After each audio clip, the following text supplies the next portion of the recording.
Assalamualaikum warahmatullahi wabarakatuh.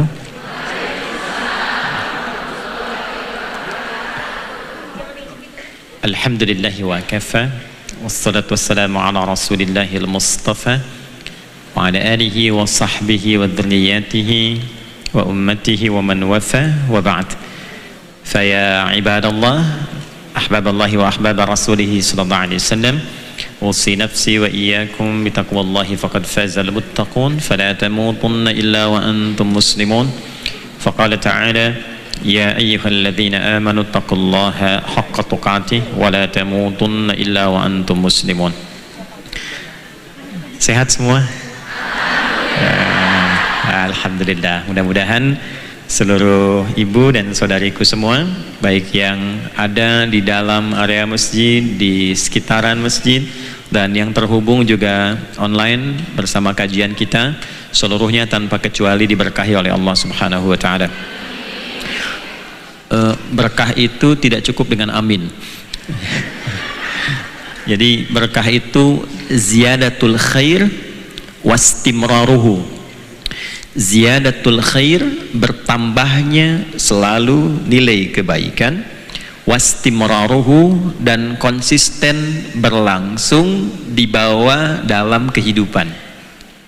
Jadi seseorang dikatakan mendapat berkah, hidupnya penuh berkah, dirinya diberkati, diberkahi. Artinya ada kebaikan-kebaikan yang bertambah pada dirinya. Lisan yang berkah adalah lisan yang ketika digunakan selalu keluar kata-kata yang baik. Mata yang berkah yaitu pandangan yang ketika digunakan selalu diarahkan pada yang baik sampai ke ujung kaki. Hidup yang berkah adalah tata kelola kehidupan yang selalu punya orientasi capaian pada yang baik-baik. Itulah berkah. Nah, diberkahi artinya berusaha untuk meningkatkan nilai-nilai kebaikan itu dan konsisten dibawa sampai selama kita hidup hingga wafat. Ciri khas orang beriman, laki-laki dan perempuan, ketika ditampilkan dalam Al-Quran, itu selalu iman dipasangkan dengan kebaikan.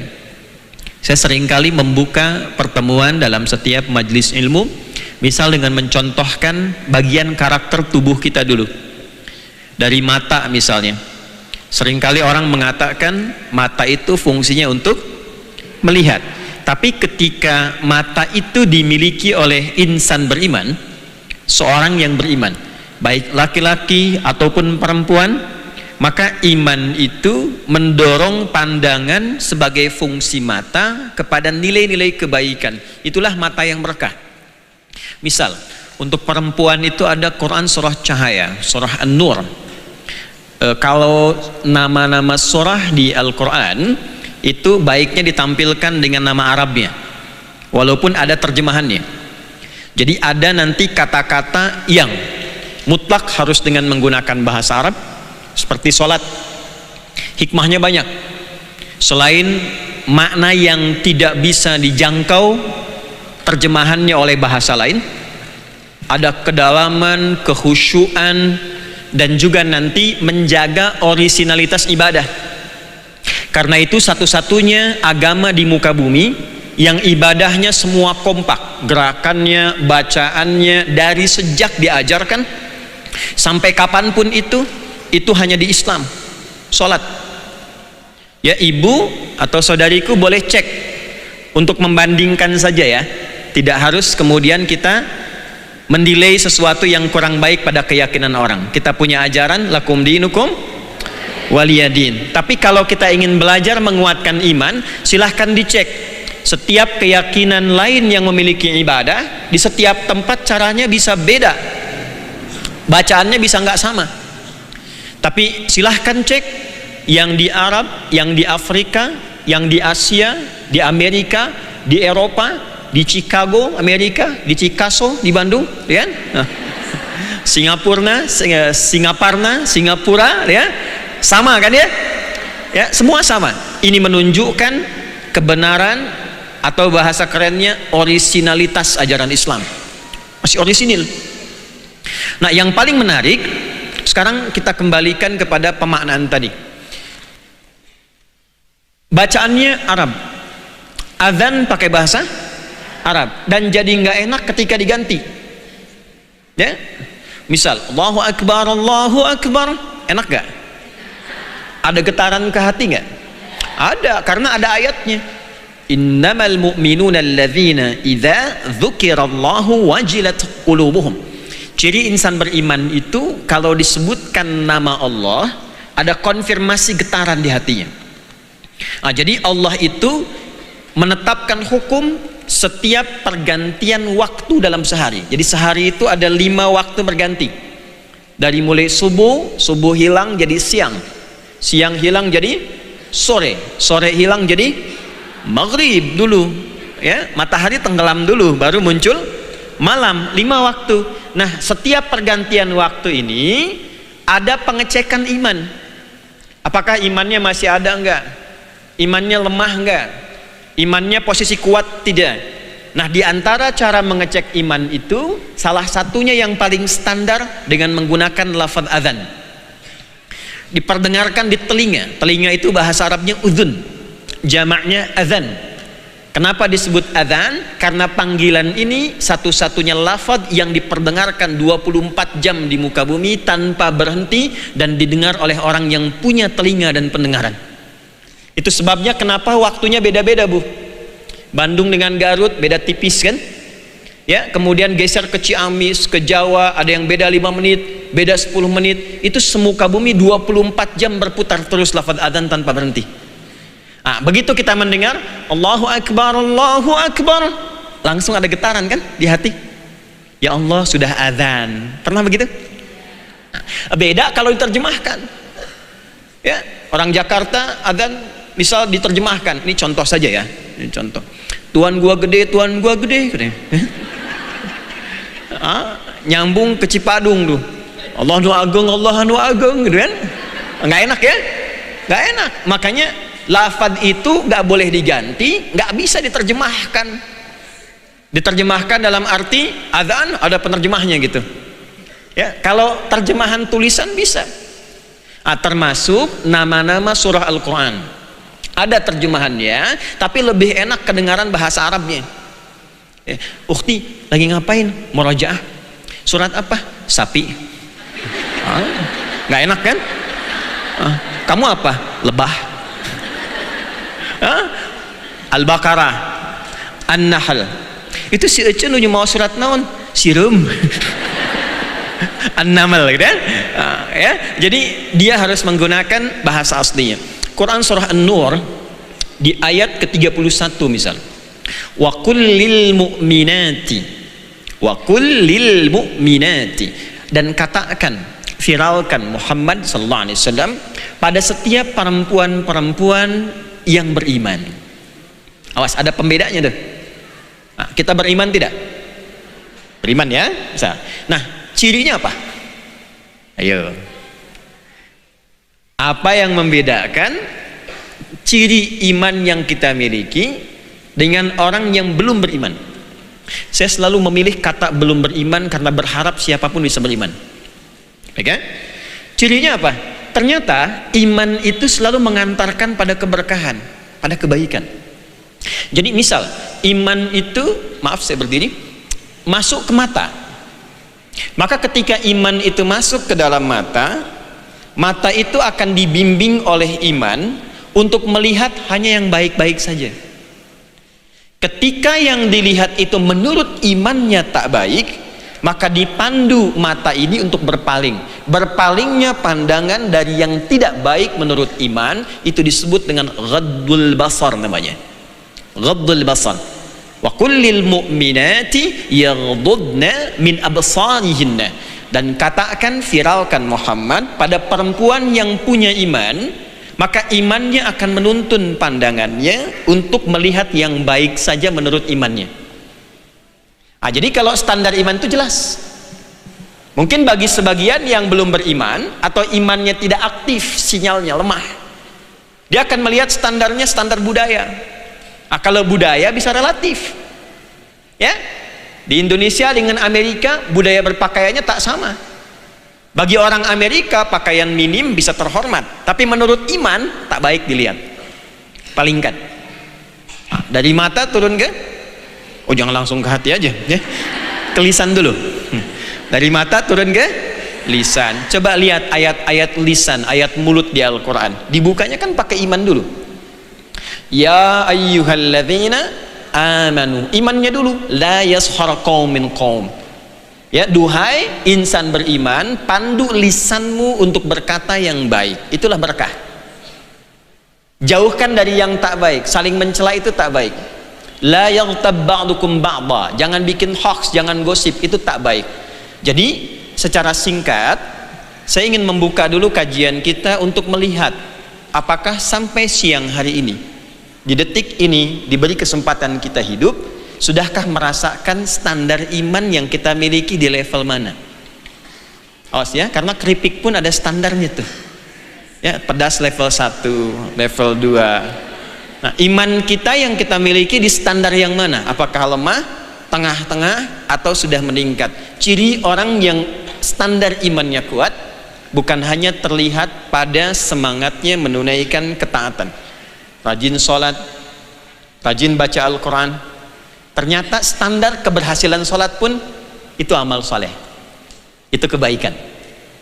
Coba orang yang berhasil sholatnya, pembuktiannya itu bukan kelihatan tenang khusyuk, tapi pasca sholatnya, innas sholata tanha anil fahsya wal munkar.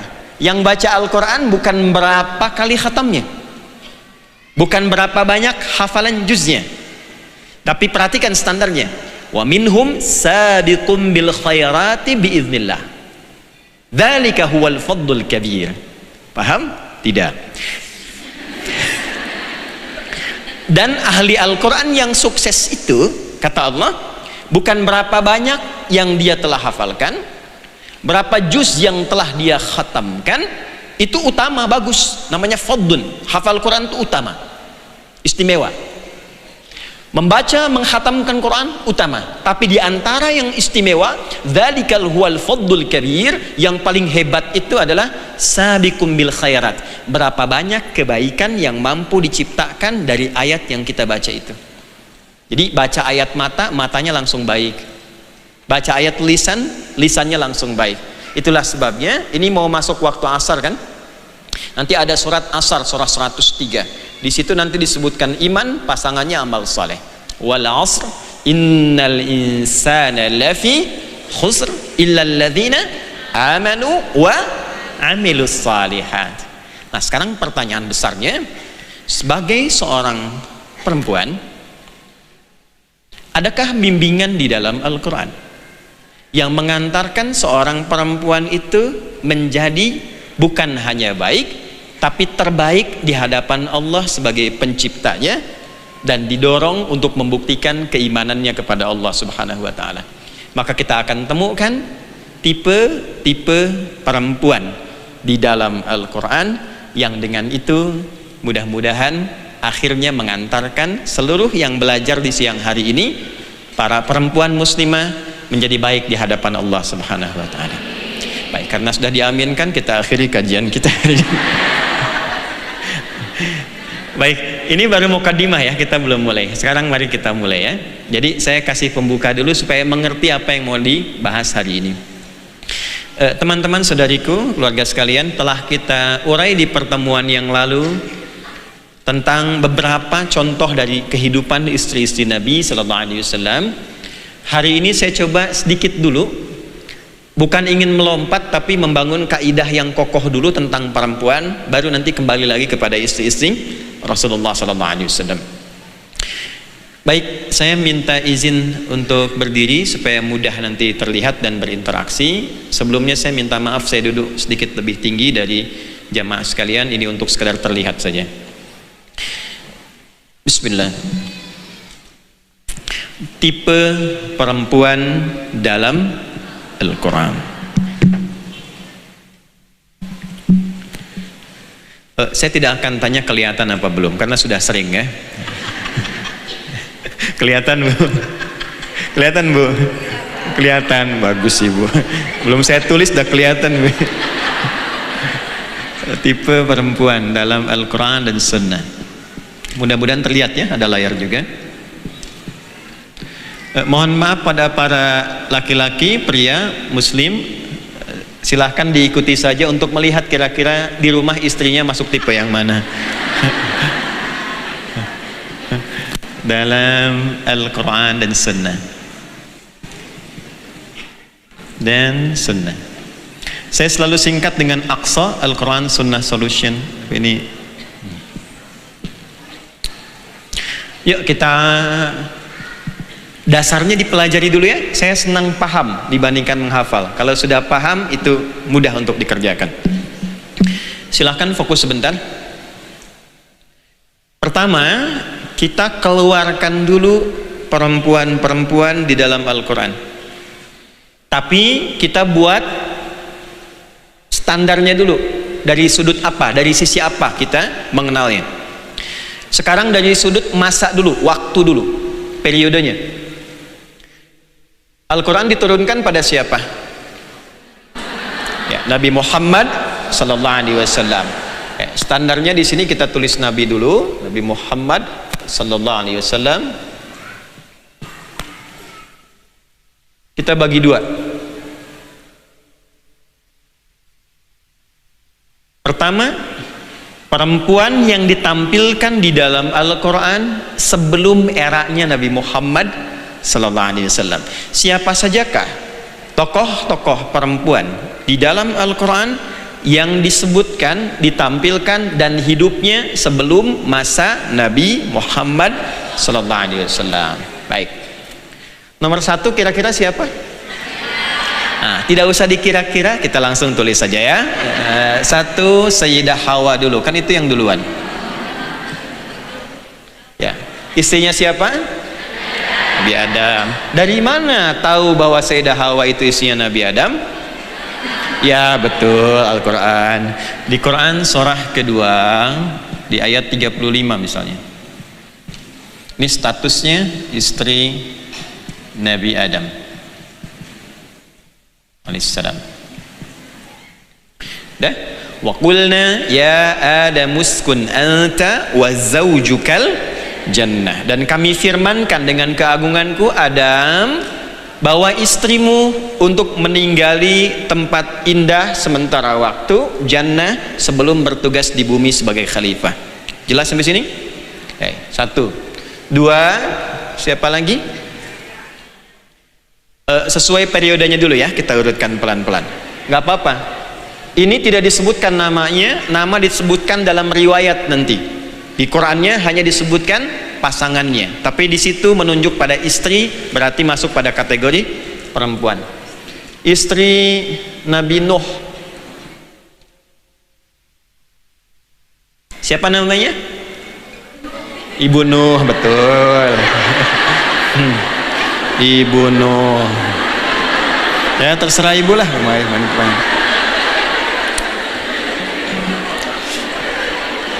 Tolong panitia catat ya. Sekali lagi ada yang begitu saya pulang nih. Gak apa-apa, bagus. Oke. Gabungkanlah dengan yang ketiga, istri Nabi Lut. Ya. Ibu? Ya, terserah. Ya. Ada yang menyebutnya yang satu Wailah, yang kedua Wahilah. Ya, tapi itu riwayat. Nanti ada kaidah di dalam tafsir, jika tidak disebutkan namanya secara jelas dan lengkap, ini menunjukkan bahwa karakter, sifat dan keadaan yang berlaku pada perempuan itu akan terjadi lagi di masa depan dengan tokoh yang berbeda, dengan waktu yang tidak sama. Tapi kalau disebutkan namanya jelas dengan keturunannya, ini menunjukkan peristiwa yang dialami oleh tokoh itu hanya akan terjadi pada beliau dan tidak akan pernah dialami oleh siapapun yang hidup lagi di muka bumi. Jelas? Nanti tolong catat betul. Untuk itu tadi saya lambatkan uraiannya supaya para ibu dan saudariku bisa memahami kaidah ini. Nanti kita praktekkan setelah kita urai satu-satu turunannya. Nanti kita paham, oh ini kenapa nggak disebutkan namanya. Karena bukan untuk dicari identitasnya, tapi dipelajari karakternya, sifatnya, bahwa akan ada potensi itu terjadi lagi di masa depan dengan tokoh yang berbeda. Jelas? Ini misalnya kita temukan gabungan ini di Quran surah ke-66 At-Tahrim ya, ayat 10. Sudah? 4. Istri siapa lagi kurang lebih? Ibrahim. Nabi Ibrahim sezaman dengan Nabi Lut alaihissalam. Ada riwayat menyebutkan Nabi Lut itu keponakannya Nabi Ibrahim. Ada riwayat menyebutkan demikian. Karena itu nanti ketika malaikat mengabarkan Nabi Ibrahim akan punya keturunan dari Sayyidah Sarah alaihissalam, maka setelah itu dikabarkan akan pergi ke tempatnya Lut untuk menghukum umatnya Lut yang sudah meminta azab. Jelas? Itu nanti diantaranya ditemukan di Al-Quran surah ke-51 Adz-Dzariyat dari ayat 29-30 untuk istrinya ini, 31-nya masuk ke Nabi Lutnya. Jadi satu masa boleh jadi ditemukan dua nabi ya. Istri Nabi Ibrahim ada berapa? Kenapa pelan? Yang satu Sayyidah Sarah alaihissalam. Kedua siapa? Ya, saya tuliskan 5 ya supaya ketahuan nomornya. Ya, Sayyidah Hajar. Siti itu singkatan yang ada di kita. Bahasa dasarnya Sayyidah. Sayyidah. Sayyidati, nyonya yang aku hormati. Sayyidi, Sayyid untuk laki-laki, Mister, tuan yang saya hormati.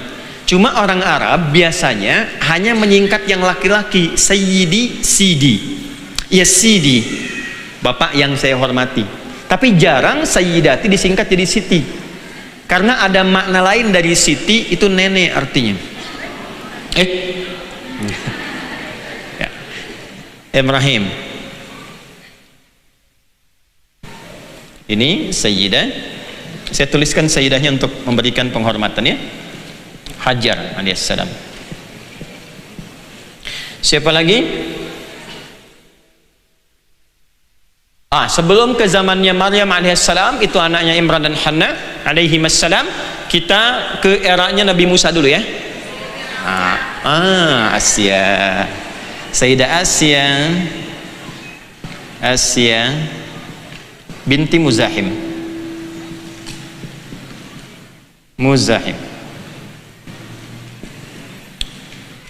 Ini dalam riwayat sebutkan istrinya siapa? Firaun. Maaf, ini saya kotaki ya. Saya tutup supaya nggak lepas. Kenapa dituliskan Firaunnya? Nanti untuk menunjukkan hal pentingnya. Tuh, saking pentingnya ini suara mic pun berubah tuh ya. Kalau sudah pas, sudah tes bismillah, sudah pas, jangan dirubah lagi ya. Kadang sengaja saya dekatkan, saya jauhkan untuk mengatur volume suara saja. Kemudian ada siapa lagi di era ini? Ibunya Nabi Musa. Oh, nggak pakai oh. Ibunya Musa alaihissalam. Ya kan? Melahirkan, melepas ke sungai Nil. Nanti ayatnya kita akan temukan, ya. Ada siapa lagi? Ya, saudarinya Musa alaihissalam. Surat Toha nanti ditemukan. Saudarinya Musa alaihissalam. Ada siapa lagi? 2 orang perempuan yang lagi kesulitan mau ngambil air, kemudian ditolong oleh Musa alaihissalam. Anaknya siapa itu? Anaknya siapa? Nabi Syuaib alaihissalam. Betul. 2 orang perempuan anaknya Nabi Syuaib. Nabi Syuaib alaihissalam di Madian. Baru lewat Musa, kemudian 10 siapa? Sebelum masuk ke Maryam terus Siapa? Istri bangsawan Mesir, betul, Imra'atul Aziz, surat Yusuf, istri bangsawan Mesir. Diisukan namanya Zulaikha, itu pernah dengar ya? Nah, tapi saya kurang sepakat dengan penamaan itu. Bangsawan Mesir, walaupun ada riwayat. 11. Ratu Balqis, betul. Kalau nggak ada hadiahnya cepet ibu. Surat Saba. 12. Istrinya Imran, ibunya Maryam dulu. Maryam lahir dari mana kan? Ibunya Maryam, istrinya Imran, istri Imran alaihissalam. Nanti ini ada di Quran surah 3 Ali Imran di ayat ke-35. Siapa lagi? Istrinya Nabi Zakaria dulu. Istri Nabi Zakaria, ibunya Nabi Soleh, ibunya Nabi Soleh, ibunya Nabi Soleh. Setelah itu siapa? Baru Maryam, Bu. Maryam alaihissalam. 15 siapa lagi? Sayyidah Aisyah radhiyallahu taala anha. Sayyidah Aisyah radhiyallahu taala anha. Di surat An-Nur nanti. 16 siapa lagi? Sayyidah Hafsah. Sayyidah Khadijah enggak disebut, nanti ada dalam hadis. Sayyidah Hafsah. Putrinya siapa? Umar bin Khattab radhiyallahu taala anhu. 17 siapa lagi? Sayyidah Zainab di surat Al-Ahzab nanti. Zainab radhiyallahu taala anhu. Siapa lagi? Fatimah nggak disebut, nggak usah ngarang. Ada seorang perempuan yang mengadukan tentang suaminya. Ketika diadukan langsung turun surah di ayat pembukanya, langsung mengarahkan Nabi menyelesaikan kasusnya. Seorang perempuan pengadu, dalam bahasa Arab disebut mujadilah. Peraduannya mujadalah. Boleh diikuti dulu. Allahumma sayyiban nafi'an. Yang di luar bergeser sedikit ya supaya lebih nyaman ya. Maksudnya kalau ada space dibagi supaya tidak banyak kehujanan. Ikuti sedikit. Allahumma hawalaina wala alaina. Allahumma hawalaina wala alaina. Allahumma hawalaina wala alaina.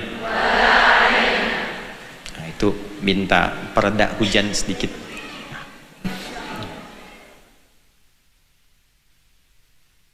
Delapan belas. Dah, di sini. 18 namanya Haulah binti Haulah istrinya Sa'labah. Haulah. Bismillah.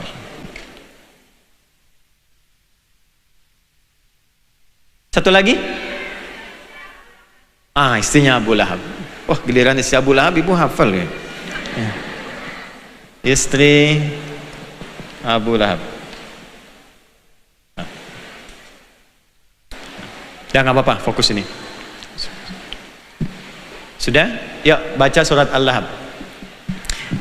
A'udzu billahi minasy syaithanir rajim. Bismillahirrahmanirrahim. Tabbat yada abi lahabin wa tab. ما أغنى عنه ماله وما كسب سيصلى نارا ذات لهب وامرأته حمالة الحطب في جيدها حبل من مسد. Nanti saya kasih tahu di akhir aja ya sanad riwayatnya. Dah, ini ada 19 kurang lebih. Ya. Kurang lebih 19. Sudah? Kalau ibu fokus, sebetulnya ada bagian yang belum kita ulas, tapi sudah saya masukkan. Masih ingat gak? Tadi kan saya bagi dua, sebelum era Nabi dengan saat Nabi Muhammad. Nah, 19 ini kita bagi dua karena disebutkan yang hidup di era Nabi Muhammad sallallahu alaihi wasallam. Siapa saja? Sayyidah Aisyah 1, Sayyidah Hafsah 2, Zainab 3, 4, Khawla 5, Istri Abu Lahab. Jadi dari 19 ini kalau kita bagi dua, 5 yang disebutkan di era Nabi Muhammad sallallahu alaihi wasallam, 14 yang disebutkan sebelum era Nabi Muhammad sallallahu alaihi wasallam. Jelas sampai sini? Oke. Pelan-pelan dulu. Jadi kalau saya tanya begini, di dalam Al-Quran ada disebutkan perempuan, berapa jumlahnya? 19. Yang disebutkan sebelum kehidupan Nabi Muhammad berapa orang? 14. Yang disebutkan di era kehidupan Nabi Muhammad berapa orang? 5. Jadi totalnya berapa? Nanti kita akan temukan 19 tipe atau karakter perempuan ditemukan dalam Al-Quran. Jelas? Baik, 1 dulu. 19. Yang sudah menikah berapa orang? Yang belum menikah berapa orang? Yang sudah jadi ibu berapa orang? Yuk, balik lagi ke sini. Yang sudah menikah, yuk kita lihat. Istri Nabi Adam 1, kan? Istri Nabi Nuh 2, istri Nabi Lot 3, istri Nabi Ibrahim 4 dan 5, 4 dan 5. Kemudian Asia binti Muzahim sudah juga 6. Kemudian ibunya Musa alaihissalam 7. Saudarinya Musa nggak disebut. 2 perempuan nggak disebut ya, walaupun nanti 1 menikah dengan Nabi Musa alaihissalam. Kita sebut aja 7 dulu. Selanjutnya istri bangsawan Mesir 8. Ratu Bilqis tidak disebutkan menikahnya. Ibunya Maryam jelas sudah 9. Kemudian istrinya Imran 10. Istrinya Nabi Zakaria 11. Cukup? Ada berapa? 11. Dari 19 ini, fokus dulu. Yang sudah menikah istri sebelum kehidupan Nabi ada 11. Sekarang yang ini, Sayyidah Aisyah menikah, Sayyidah Hafsah menikah, Sayyidah Zainab menikah. Kemudian selanjutnya Khawla sudah. Kemudian istrinya Abu Lahab, 5-5-nya. Plus 5. Jadi dari 19 yang posisinya sebagai istri ada berapa? 16. Ini kajiannya seperti ringan padahal dalam ini. Nanti ibu belajar yang sudah menikah jadi istri kira-kira mirip siapa dari 16 ini. Nanti akan ditemukan. Dari tipikal yang rajin taklim sampai tipikal penggoda itu ada. Saya serius, nanti kita lihat nih. Nanti solusinya apa? Ini kelihatannya seperti biasa, tapi nanti kalau kita keluarkan akan diketahui karakter yang kembali pada diri perempuan masing-masing. Selanjutnya, yang sudah menikah dan jadi ibu berapa orang? Ibunya kita akan bagi 2. 1, ibu mahram secara genetik, G. Yang kedua, ibu dari anak yang diadopsi. A. Sayyidah Hawa punya anak? Punya. Kalau tidak punya nggak ada kita sekarang ya. Baik, ini punya anak. 1. Nabi Nuh punya. 2. Nabi Lut tahu dari mana? Ada. 3. Taunya dari mana? Karena ketika nanti kaumnya ingin datang ke malaikat itu, Nabi Lut menyodorkan anaknya kan, yang perempuan, bukan istrinya, anaknya. Ya. Selanjutnya, Nabi Ibrahim, Sayyidah Sarah punya Ishak ya, alaihissalam. Kemudian Sayyidah Hajar punya Ismail alaihissalam. 5. Kemudian Asya binti Muzahim tidak kan, tapi beliau punya anak adopsi Nabi Musa alaihissalam. Ini 1, ini 5. Teruskan. Nabi Musa alaihissalam, ibunya, ibu kan sudah jelas. 6. Saudarinya Musa tidak, 2 perempuan tidak. Kemudian istri bangsawan Mesir tidak, tapi punya anak adopsi siapa? Yusuf alaihissalam. Kemudian Ratu Bilqis tidak. Ibunya Maryam punya anaknya Maryam kan. Jadi berapa tadi? 7 ya. 7. Kemudian selanjutnya Nabi Zakaria, ya punya anak soleh kan, Yahya ya. Anaknya siapa? Yahya. Berarti ibunya ibu Zakaria, anaknya soleh. 8. Maryam seorang ibu, ya. 9. Sayyidah Aisyah, Nabi punya keturunan dari beliau? Tidak. Sayyidah Hafsah?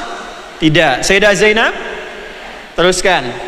Selanjutnya Khawlah, tidak disebutkan keturunannya. Kemudian Abu Lahab, tidak disebutkan keturunannya. Baik ya, kita turunkan saja. Berarti yang ibu ini ada 9, yang ibu adopsi ada berapa? Dari anak angkatnya 2. Dah.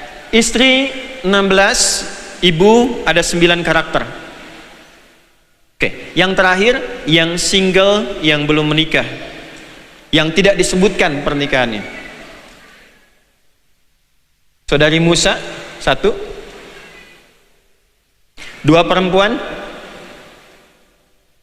Kita masukkan salah satunya ya, jadi kita hitung 2. Ratu Bilqis nggak disebutkan ya, kita masukkan 3. Selanjutnya Maryam sudah, Sayyidah ini sudah. Berarti ada 3 yang single. Itu ada 3. Nah, pembahasan kita akan dibatasi di sini saja. Perempuan sebagai seorang anak, sebagai seorang istri, sebagai seorang ibu. Nanti turunannya jadi nenek dan seterusnya. Tinggal ke atas dan ke bawah, serta ke samping sebagai seorang saudara. Oke? Jadi kita bikinkan seperti ini. Ke atas ini tengah-tengahnya. Di sini ada anak misalnya sebagai anak. Sudah? Naik sedikit ke sini jadi istri. Sedikit lagi jadi ibu. Ke atas lagi jadi apa? Nenek. Ke sini jadi saudara atau saudari. Nanti ini akan jadi bagan untuk mawaris, untuk warisan. Tapi ditariknya dari sini nanti. Ya, jadi di sini nanti ada ke samping kanan, kiri, ke atas dan ke bawah. Dah, yang kita bahas ini dulu 1, 2, 3. Karena ini inti pokoknya. Sudah siap? Ya, sekarang mari kita mulai. Ini mukadimah kedua barusan. Kalau mau mencatat silahkan, nggak apa-apa. Nanti saya pun sudah menulis. Nanti kita rangkum ya. Baik, nanti kita cocokkan kira-kira lengkap mana rangkuman ibu dengan yang punya saya. Yuk kita mulai ya. Bismillahirrahmanirrahim. Kita urutkan dulu dari sini, para ibu sekalian dan para teman-teman yang ayah, yang pria dan sebagainya. Kita bisa fokus. Kita mulai dari bagian yang pertama dulu, yang agak banyak, sebagai istri. dibagi dua, 11 sebelum kehidupan Nabi Muhammad sallallahu alaihi wasallam dan 5 setelah kehidupan Nabi sallallahu alaihi wasallam. Yuk kita pelan-pelan. 1 dari Sayyidah Hawa. Apa tipe pertama yang kita bisa pelajari dari Sayyidah Hawa alaihi salam? Para ibu sekalian salihah insyaallah, saudariku, nama Hawa seperti saya sampaikan di awal tadi, tidak disebutkan secara langsung dalam Al-Quran. Tapi nanti keterangan riwayat yang menafsirkan itu menyebutkan namanya. Di tafsir ditemukan kata Hawa berdasar riwayat. Tapi di Al-Quran ditampilkan karakternya dan posisinya saja. Nah, kembalikan ke rumus tadi. Kalau disebutkan hanya posisinya, karakternya, sifatnya, bukan nama lengkapnya, artinya ada hal penting di balik karakter dan sifat yang disebutkan itu yang akan dialami oleh perempuan di masa datang, siapapun perempuannya dan dimanapun, kapanpun ia hidup. Paham sampai sini? Baik, kalau sudah paham kaidahnya, kita keluarkan ayatnya. Quran surah kedua ayat 35. Ini ayat pertama yang menyebutkan tentang sifat istri. Saya ulangi ya, sifat istri yang tertuang di dalam Al-Quran. Ya alhamdulillah. Wa qulna, dan demi keagunganku. Kalimat ini mungkin saya hadapkan pada para suami ya, para pria. Bagaimana memosisikan istri dan nanti apa yang harus dibanggakan oleh istri sebagai seorang perempuan dengan keagungan yang Allah tampilkan ini. Wa qulna, kalau Anda lihat terjemah, di situ diartikan dan kami katakan. Jelas? Di dalam bahasa Arab, kulna itu dari kata qala ketemu nahnu. Qala ketemu nahnu. Disatukan ini jadi kul. Ini diambil naknya dipanjangkan. Nah, kalau menunjuk pada makhluk, laki-laki, perempuan, kita manusia, maka nahnu itu bentuknya jamak, menunjuk banyak. Tapi kalau ditunjukkan kepada Allah, ini bukan menunjukkan bentuk bilangan banyak, tapi menunjuk makna keagungan zat Allah, untuk menunjuk pada kejadian atau keterangan yang sangat agung dan istimewa. Bahasa Arabnya ta'zimun nafsi li ta'zimi sya'ni, menghadirkan keagungan Allah untuk menunjukkan informasi atau peristiwa yang sangat istimewa yang beda dengan peristiwa biasa. Contoh, inna pendek ketemu nahnu. Inna artinya peristiwanya istimewa, informasinya istimewa. Ketika Al-Quran turun, malamnya disebut malam apa? Malam Al-Qadar. Jangan pakai Lailah lagi ya. Lailah itu malam ya, lail itu malam. Kalau pakai tak di ujungnya, ada istimewa di malam itu. Jadi ada lail saja, ada lailah. Kalau lail saja artinya malam, jamaknya layali. Al-lail malam, layali malam, bentuknya jamak, 2 malam, 3 malam, 4 malam ya. Lela, lili, lala itu turunannya. Ibu Leli, ibu malam-malam. Kalau ada yang istimewa di satu malam, maka tambahkan tak di ujungnya. Dari lail jadi lailah. Jelas? Inna anzalnahu fi lailah. Kenapa pakai tak lailah? Karena ada yang istimewa di malam itu, nggak sama dengan yang lainnya. Itulah sebabnya kenapa menggunakan bentuk panjang. Menerjemahkannya begini: tanamkan pada hatimu yang paling dalam, aku tegaskan dengan keagunganku, ada yang istimewa di malam ini yang tak sama dengan malam lainnya, yang kalau engkau ibadah di malam itu nilainya lebih dari 1000 bulan. Nah, dengan cara yang sama, perhatikan kalimatnya, waqulna, dan dengan keagunganku, aku perintahkan dengan keagunganku ini pada sesuatu yang istimewa untuk Adam. Siapa yang istimewa itu? Ya Adam uskun anta wa zaujuka. Adam, ajak istrimu. Jadi Satu-satunya kitab suci di muka bumi yang mengangkat derajat seorang istri sebagai yang istimewa di hadapan Allah itu cuma Al-Quran. Jadi maksud saya, ketika ibu, Anda perempuan, menjadi seorang istri, itu bukan sekedar menikah begitu saja, tidak. Itu istimewa di hadapan Allah. Itu mahal, Bu. Karena itu kalimat akadnya mesti menggunakan lafaz Allah. Itu pakai lafaz Allah, itu kalimatnya itu. Dihalalkan dengan kalimat Allah, digauli dengan kalimat Allah. Karena itu nggak main-main ketika kemudian mengambil peran sebagai seorang istri, menikah, menjadi seorang istri, itu derajatnya naik dan istimewa. Nah, cuma problemnya adalah, masalahnya, apakah setiap orang yang memiliki keistimewaan itu menggunakan keistimewaannya dengan baik, benar atau tidak? Saya tanya gini, kalau ada seseorang diangkat jadi pejabat, istimewa nggak? Istimewa, tapi dia menggunakan jabatannya untuk korupsi, istimewa tidak?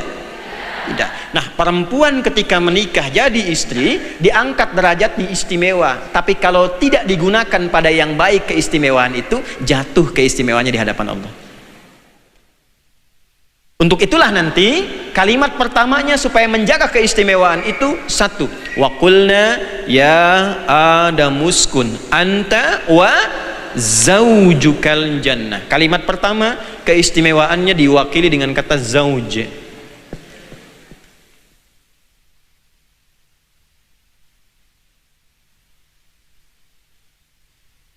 Tahu artinya zauj? Istri. Baik. Apa itu istri? Zauj.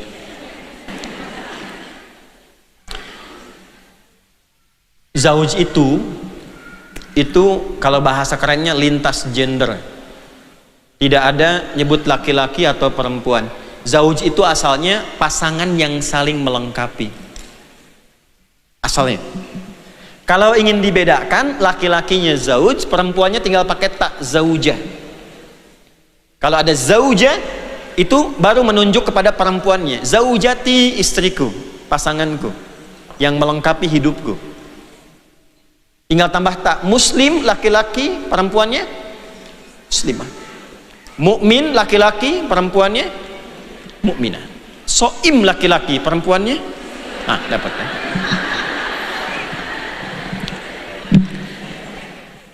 Pasangan yang saling menyempurnakan.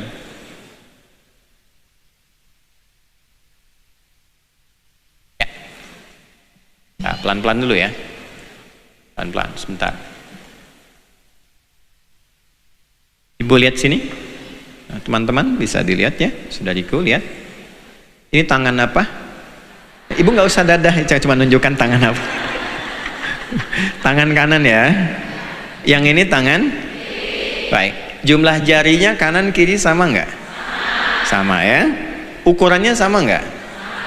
Ya, baik ya. Normalnya, standarnya sama ya. Baik. Sekarang pelan-pelan. Kanan dan kiri, walaupun terlihat sama, jumlah keadaannya, fungsinya sama nggak? Baik. Kanan dengan kiri saling melengkapi tidak? Berarti ini pasangannya disebut zauj namanya. Jelas? Nah, orang Arab itu kalau menyebut misalnya tangan ada ya zauj. Tangan saya dua saling melengkapi. Kaki kanan, kaki kiri. Secara bentuk sama enggak? Baik. Mohon maaf, jumlah jarinya sama? Sama. Fungsinya sama? Tapi walaupun fungsinya sama menopang tubuh, dua-duanya punya perbedaan kan? Yang khas kan? Buktinya apa? Sendalnya kan nggak sama, ya? Kanan dan kiri beda kan? Coba ibu pakai kiri di kanan, kanan di kiri. Baik. Dan yang paling utama dia harus saling melengkapi kan? Melengkapi itu kan nggak harus sama-sama. Dia tahu fungsinya. Ketika yang kanan ke depan, yang kiri harus di belakang. Ketika yang kiri ke depan, yang kanan harus di belakang. Kalau dipaksakan susah. Jelas? Tapi poinnya adalah melengkapi artinya ada yang tidak sama. Melengkapi artinya ada yang kurang lengkap. Jadi ketika seseorang kemudian menyatu dalam hubungan suami dan istri, masing-masing membawa kelengkapan sekaligus kekurangan. Jadi ketika dipasangkan dengan pasangannya yang pria dengan yang perempuan, sesungguhnya bukan sekedar menyatukan dengan kata-kata yang disebut nikah, bukan. Nah, ini yang disebut dengan jodoh yang sejati. Kekurangan yang di pihak pria dilengkapilah oleh kelebihan, kelengkapan yang ada di pihak perempuan ini. Jadi yang diistimewakan di perempuan itu, apa yang diistimewakannya? Adalah keistimewaan yang dia bawa untuk melengkapi kekurangan yang ada pada pasangannya. Itu yang pertama. Nah, karena yang ditampilkan kelebihannya di Quran bukan kekurangannya, yang dibawa apa? Yang dibawa ke rumah tangga kalau sudah menikah, ya, gali kelengkapan itu, bukan menggali kekurangannya. Jadi kalau rumah tangga menggali kekurangan pasangannya, itu pasti akan menuju kegagalan. Karena ketika disatukan oleh Allah itu, yang diangkat itu kelebihannya, bukan kekurangannya, Bu. Nih, saya kasih gambaran nih, sesuatu yang sangat penting. Demi ini, saking pentingnya, insya Allah saya berkorban agak banyak nih. Ya, saya jelaskan sendiri, saya tulis sendiri, saya hapus sendiri. Ini pengorbanan yang tidak mudah ini. Demi ibu lah saya lakukan ini. Tapi sebelah sini saja. Mana Kang Daan itu? Alhamdulillah. Saya mau cek sebentar. Sebelah sana, kalau saya menulis di sini kelihatan. Kalau saya menulis, tidak. Tapi ini kelihatan samping kiri kanan. Baik, langsung ke sana aja lihatnya ya. Lihat sini. Ini saya kotaki. Ya. Sudah? Anggap saya hanya akan membuat di sini saja. Saya batasi segini saja. Baik ya? Sekarang lihat baik-baik. Kasih bulatan di sini. Ya. Apa yang kelihatan? Titik. Apa warnanya? Saya ulangi sebelah sini. Apa yang kelihatan? Apa warnanya? Apa yang kelihatan? Warnanya apa? Saya ulangi sebelah sini. Apa yang kelihatan? Warnanya apa? Masalahnya itu, ketika menikah, yang dilihat titik hitamnya saja, yang putih banyak gak pernah diungkap.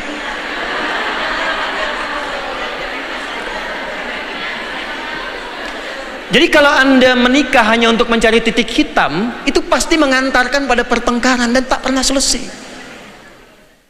Gak mungkin orang itu menjadi istri, menjadi suami kalau tidak disatukan oleh kebahagiaan awal.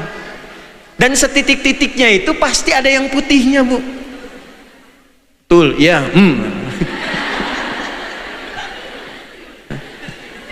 Jadi deklarasi pertama Quran, menjadi seorang istri itu istimewa. Kapan keistimewaan itu bisa dirasakan? Ketika selalu menggali kelebihan apa yang bisa ditemukan untuk menutupi kekurangan pada pasangannya.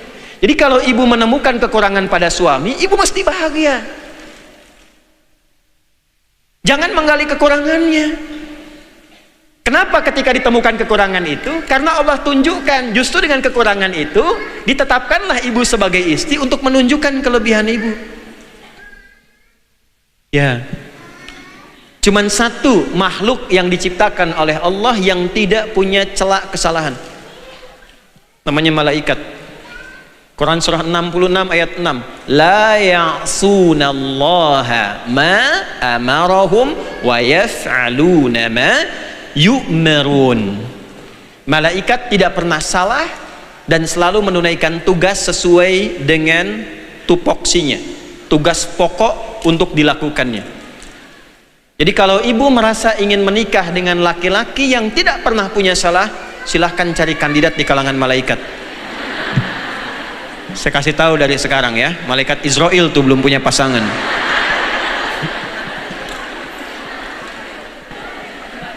Nah, sebaliknya, satu-satunya makhluk yang tidak kenal baik dan selalu kenal salah, dia tidak tahu saleh, dia selalu kenal salah. Itu setan. Karena itu malaikat disebutkan 88 kali dalam Al-Quran, setan pun disebutkan 88 kali. Malaikat, suami ibu bukan malaikat, juga bukan. Nah. Ibu ngelihatnya gitu banget.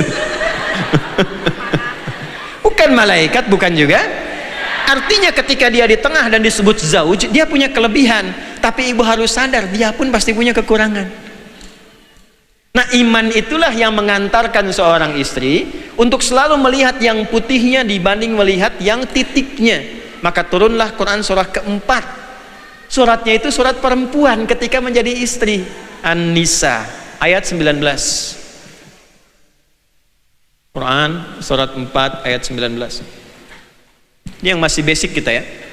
Ya ayyuhalladzina amanu, hei para pasutri, pasangan suami istri yang masih merasa punya iman. La yahillu lakum an tarithun nisaa karha. Bagi yang suami, ketika engkau telah menjadi suami, punya pasanganmu, ada istrimu, jangan wariskan sifat kurang baikmu, kekuranganmu, diwariskan kepada pasanganmu. Ini informasi penting bagi para istri. Setelah menikah itu tidak seideal laki-laki itu kelihatan seperti sebelum menikah. Sebelum akad itu yang paling ganteng itu ya suami ibu calonnya. Yang paling tegap itu suami Anda. Oke? Anda boleh cinta pada fisiknya, gantengnya, tegapnya, kantongnya, silakan. Tapi setelah menikah itu bisa berubah. Ibu akan temukan mungkin karakter yang sebelumnya tidak didapati dan boleh jadi dinilai hal yang kurang menyenangkan. Caranya bagaimana? Ketika ditemukan itu berbahagialah karena fungsi Anda sebagai istri sedang ditampilkan dalam Al-Quran. Oh, ini saya dipasangkan dengan si Ate yang suka nyimpan pakaian kotor sembarangan. Karena saya yang biasa gesit untuk menempatkannya. Nah, itu. Makanya di ujungnya lihat ayatnya, fa in karihtumuhunna. Jika engkau nggak suka dengan sikapnya, jangan marah dulu. Fa asa an takrahu syai'a wa yaj'alallahu fihi khairan katsira. Boleh jadi engkau nggak suka dengan sikapnya, tapi di balik itu ada kebaikan yang sedang Allah tampilkan. Di antara kebaikan itu apa? Salah satunya mengungkap keistimewaan karakter seorang istri sampai titik mana dia bisa bertahan. Sekarang pertanyaannya, suami yang seperti apa yang ditampilkan dalam Al-Quran yang kira-kira punya banyak masalah sehingga kelihatan keistimewaan istri itu seperti apa dan bagaimana itu ditampilkan dalam kehidupan? Maka ditampilkanlah sosok-sosok suami yang dari situ kelihatan banyak sekali mengalami persoalan, dan dengan itulah nanti para istri akan menghadapi itu dalam kehidupan rumah tangganya. Langsung satu, mau yang baik dulu atau mau yang kurang baik dulu? Yang baik dulu ya. Suami baik tapi sibuk. Baik tapi apa? Nabi Ibrahim alaihissalam.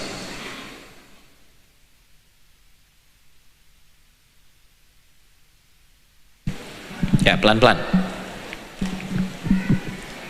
Sudah?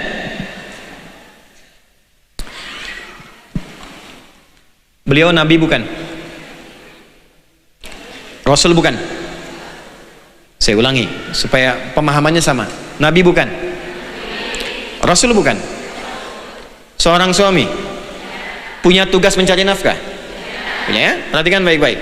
Nabi, Rasul punya tugas mencari nafkah, bekerja, membawa risalah. Saking sibuknya, bukan hanya lokal pekerjaannya, kadang-kadang beliau menyeberang dari Irak, menyeberang sampai ke Mekah, sampai ke Palestina dan seterusnya.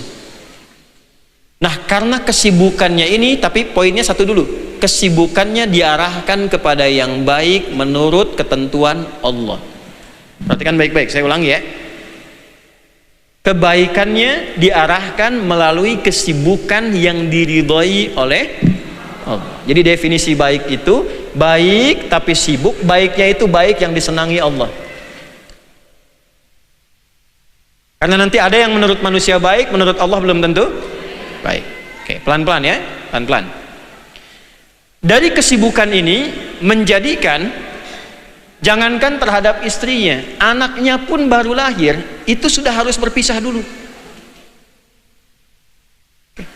Baru lahir, Bu. Ditunggu lama. Sayyidah Hajar lahir Ismail. Baru lahir turun perintah. Bawa anak dan istrimu ke satu tempat, tapi tempatnya itu gersang, tandus. Tidak ada sumber air, bebatuan saja, bebukitan, dan harus ditinggal di situ tanpa ada yang menemani. Hanya ibu dan anaknya yang masih merah saja. Itu ada di Quran surah ke-14 dengan namanya Ibrahim, ayat ke-37. Quran surah 14 ayat 37. Pelan-pelan. Rabbana inni askantu min dzurriyyati biwadin ghairi dzi dzar'in 'inda baitikal muharram. Ya Allah, di tempat inilah aku mesti memenuhi perintahmu untuk meninggalkan istri dan anakku yang baru lahir. Tempatnya tandus, bebukitan, tidak ada komunitas, tidak ada masyarakatnya. Pelan-pelan ya. Saya mau tanya pada ibu, kalau ibu punya suami, tiba-tiba baru lahiran, masih merah bayinya, terus bilang gini, mah, aku ada tugas, mama tinggal dulu ya di tempat ini. Ditinggalkan ibu di tempat lapangan yang kosong, nggak ada airnya, disuruh tinggal di situ, nanti nunggu lagi saya pulang ya. Kira-kira gimana? Marah. Oke? Pelan-pelan, nah keluar aslinya tuh. Ini aslinya. Lihat sini. Perhatikan. Pernah nggak ibu dengar Sayyidah Hajar waktu itu marah? Pernah? Kak, protes, bikin status? Enggak. Nggak ada kan? Beliau cuma konfirmasi begini dalam riwayat, ahadza min amrillah, apakah ini perintah Allah? Ketika mengkonfirmasi itu perintah Allah, sudah. Kalau ini perintah Allah, pasti gak akan pernah menyia-nyiakan aku dan anak kita ini.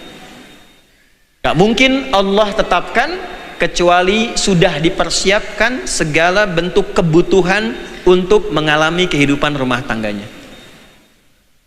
Oke, ambil ya. Ini saya ambil yang paling tinggi. Ambil contoh daripada ini.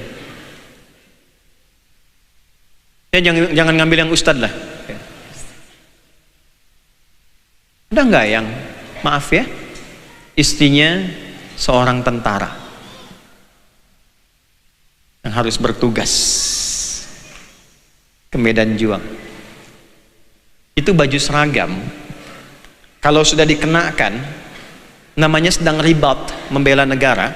Ribat itu masuk kategori jihad fisabilillah. Kalau meninggal itu syahid.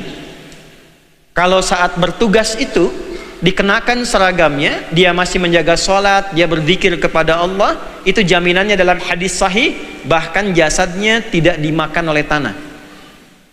Dan nilainya dalam sehari lebih baik dibandingkan sholat malam dalam sebulan dan puasa sunnah dalam sebulan. Saking diistimewakannya oleh Al-Quran. Jadi berbahagialah kalau ada di sini misalnya istri dari seorang tentara, dia muslim, dia bertugas, ibu wasiatkan menjaga sholat, dia zikir kepada Allah dalam tugasnya, itu posisinya sedang ribat. Tiba-tiba menjelang persalinan dia mesti bertugas dan belum tahu kapan pulangnya.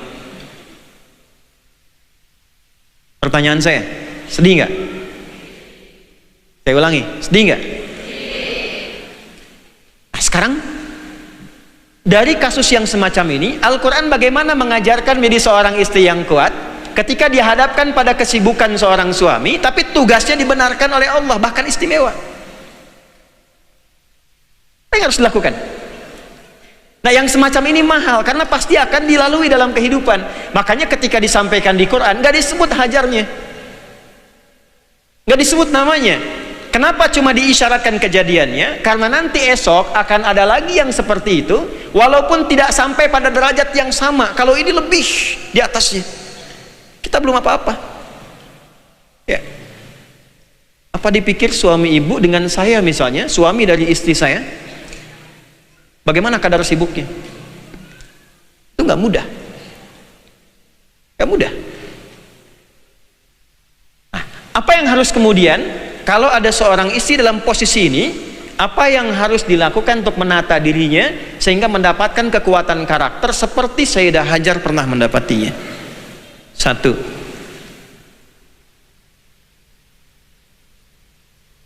kenali dulu profesi suami itu yang membawa kebaikan yang dicintai Allah itu. Ulang ya, kenali dulu profesi suami itu yang membawa kebaikan yang dicintai Allah. Jadi kalau ibu misalnya punya suami jarang pulang, jarang nengok dan sebagainya, coba lihat profesinya apa, kegiatannya apa. Baiknya itu baik menurut Allah atau baik menurut manusia? Itu dulu ya. Kan ada yang pulang juga dianya sehat, baik ya, tapi 2 kali puasa, 2 kali lebaran nggak pulang-pulang gitu kan ya, abang Taib ya. Si kabar dah, pelajari dulu, pahami profesi suami. Contoh saya masukkan di sini, misalnya ini ada ustadz yang betulan ya.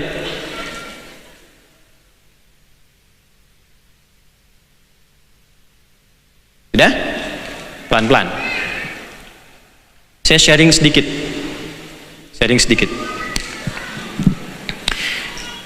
Sebelum berangkat tugas, biasanya saya cerita, Bun, ini Buya ada tugas. Allah yang kasih tugasnya.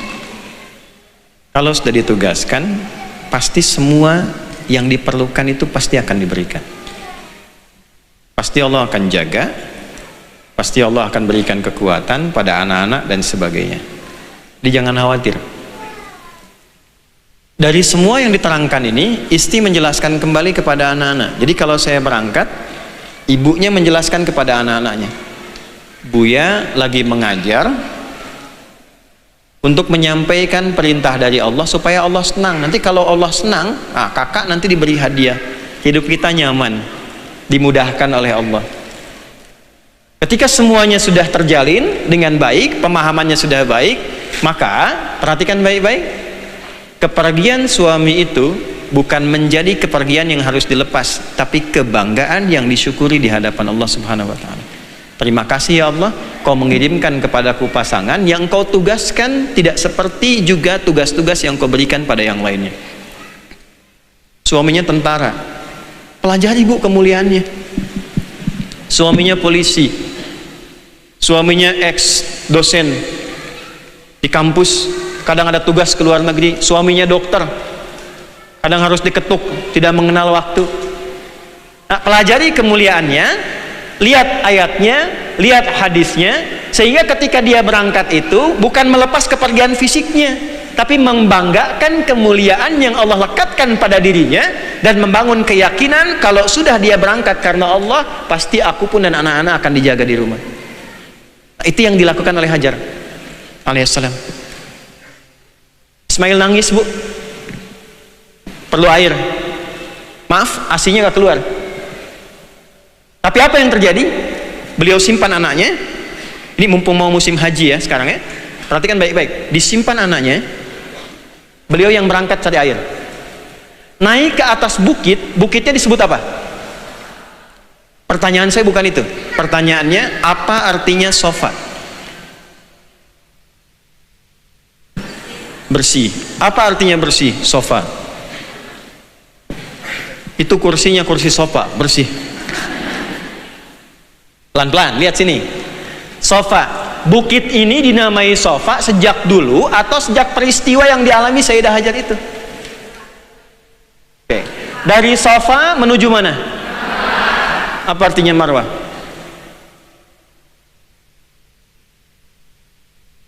Marwah puncak kesuksesan, kebaikan, keinginan yang sangat diharapkan, itu marwah. Saya jaga marwahku, kebanggaan, kesuksesanku. Puncak kesuksesan yang ingin diraih, dirasakan, itu marwah namanya. Yang menarik itu sofa. Apa itu sofa? Sofa itu hasil yang didapatkan dari proses yang disebut dengan tasfiyah namanya. Tasfiyah. Tasfiyah. Sofa yusoffi tasfiyatan. Apa itu tasfiyah? Tasfiyah itu asalnya menyaring campuran, disaring, sehingga dari saringan itu keluarlah yang baik-baiknya saja, yang bersihnya. Misal, saya ingin menyaring air ini di filter, sehingga kotorannya ada di atas, yang bersihnya, jernihnya ke bawah. Itu prosesnya disebut dengan tasfiyah. Hasilnya disebut dengan sofa namanya. Kalau melekat pada orang disebut dengan sofi, perempuannya Sofia. Sofia itu seorang sosok yang selalu menyaring segala yang ia rasakan dan membalas dengan kebaikan yang mampu ia persembahkan. Ada orang marah, saring dulu, jangan dibalas dengan yang kurang baik dulu, lalu keluar hal-hal yang lebih baik dari apa yang diungkapkan orang. Itulah Sofia. Sifatnya sufi namanya. Jelas?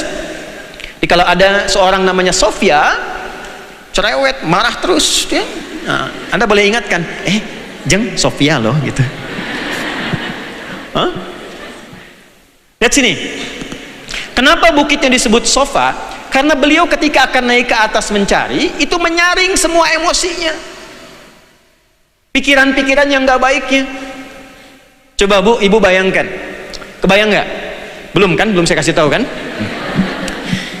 Ibu jadi seorang ibu, baru melahirkan anak, anak masih merah, ditinggal suami, anak haus, terus nggak ada air, ibu mesti nyari. Kira-kira di pikiran ibu itu tenang atau kalut?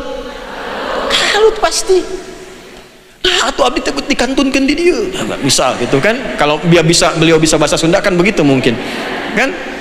Ya Allah, kenapa mesti saya? Kenapa mesti begini? Itu semua pikiran disaring oleh beliau, ya, dihilangkan, itu keluarnya yang baik-baik saja. Gak mungkin saya diperintahkan di sini karena Allah, kalau bukan Allah menyiapkan segala kebutuhannya. Gak mungkin suamiku berangkat meninggalkan aku begitu saja kalau bukan tugas yang disukai oleh Allah. Gak mungkin aku dan anak-anakku akan diabaikan begitu saja kalau semua ini bersumber dari Allah. Itu dihilangkan semua pikiran yang tidak baiknya, perasaan emosi yang tidak nyamannya, ditepikan itu, disaring itu, sehingga diangkat derajatnya naik ke atas bukit, diberi namalah bukitnya dengan sofa. Kalau ibu mengalami keadaan di rumah tangga sebagai istri, suaminya sibuk tapi tugasnya mulia, manfaatnya bagi orang banyak, patut disadari pasti gejolak itu ada, Bu. Suami saya kenapa sih sibuk banget? Ya mah, kenapa sih ayah itu sibuk amat? Si amat aja nggak sibuk, gitu misalnya. Itu ada. Nah, maka memunculkannya bagaimana? Belajar ke sini. Kalau itu sudah tugas yang Allah sudah berikan, pasti ada kemuliaan yang tersimpan yang belum aku raih. Kalau itu sudah ditampilkan, maka nanti ada sofa, tinggal mengejar marwah. Turun kan? Pelajaran sofa menjadi marwah itu, ngambil sesuatu itu nggak mudah, Bu. Kadang di atas, turun lagi, berubah lagi perasaan, ya. Tapi ketika melihat peluang, kejar jalan sampai ke atas, fata morgana. Dengar-dengar suami mau pulang pekan depan, begitu mau, kemudian dijemput, disiapkan, nggak jadi pulang. Sudah mau jemput di bandara, schedule-nya berubah. Pernah begitu? Apa yang terjadi kemudian? Bolak-balik, ternyata Allah kirimkan pelipur lara itu bukan pada suami yang sedang bertugas, tapi dikirimkan pada orang terdekat yang hadir di sekitarannya.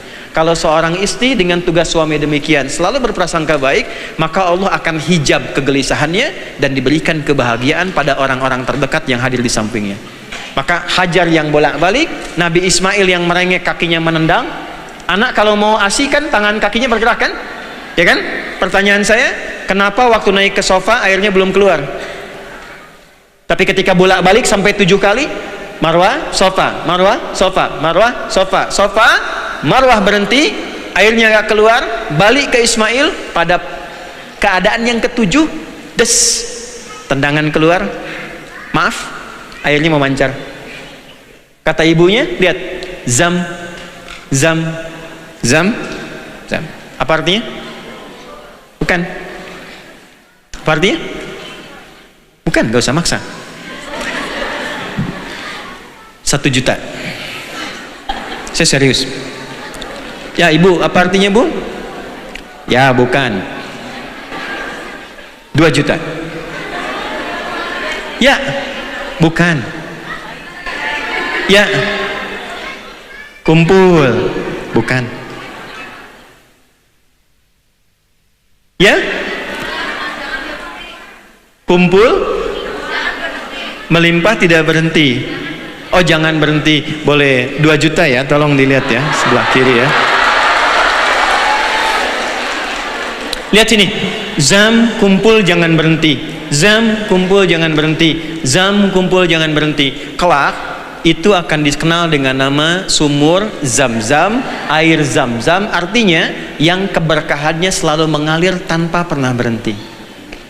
Kalau istri selalu mengolah perasaannya untuk menghadirkan yang positif, menghilangkan kegelisahan, sepanjang dipastikan suaminya betul mengerjakan yang baik, maka Allah akan hijab kegelisahannya, dihadapkan kesenangan pada yang terdekat di keluarganya, dan dikumpulkan kebaikan tanpa pernah berhenti. Paham sampai sini?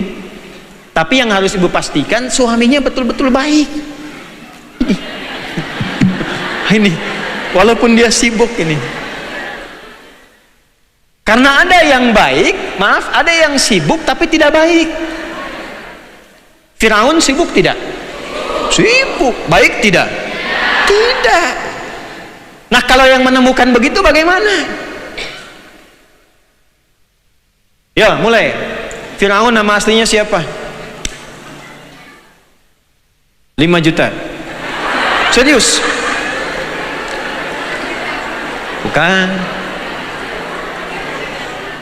Umrah bintang 5. Ya waktu habis dah. Udah waktunya udah habis.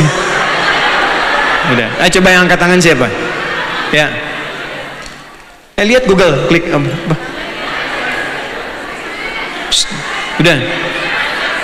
Udah habis waktunya. Udah.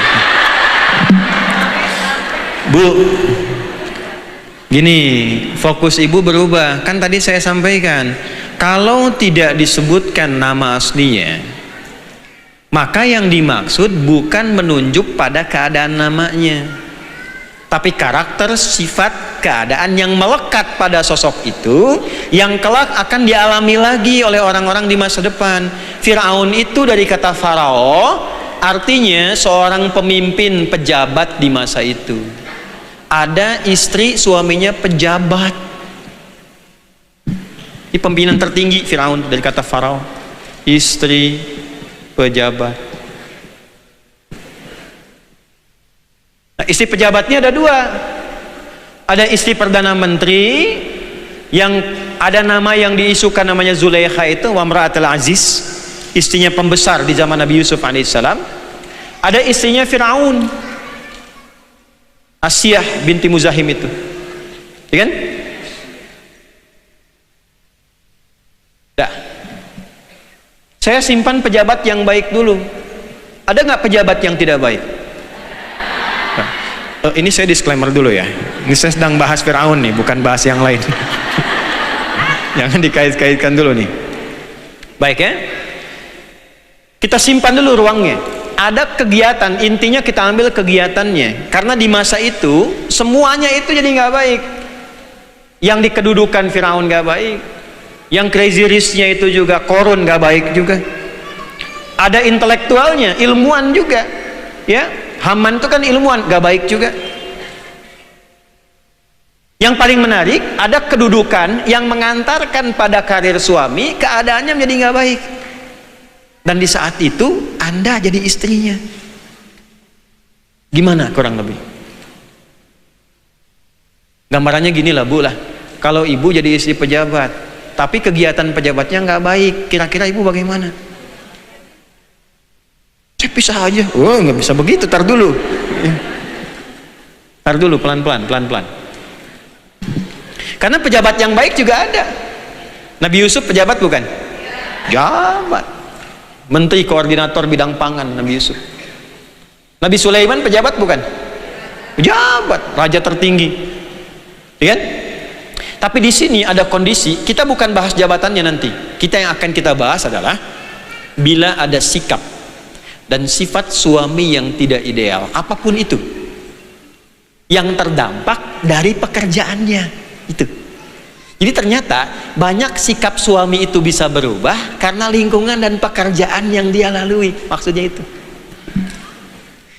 Waktu awal nikah biasa, waktu sepedaan bisa barengan, motoran bisa bersama, kan? Tapi ketika diangkat jadi manajer, direktur bersama juga, cuma bersama orang lain misalnya kan.